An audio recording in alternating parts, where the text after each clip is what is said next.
విస్తరి ముందేసి పస్తులు పెట్టావే, తీపి వస్తువు చుట్టూ తిరిగే ఈగలు చేశావే.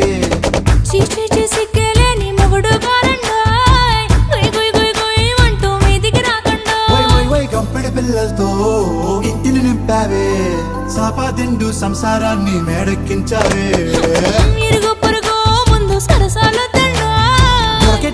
పడుకోరే కుక్కలాగా మీ వాళ్ళు, ఏం చేస్తాం ఎక్కేస్తాం ఇట్టాగే డాబాలు.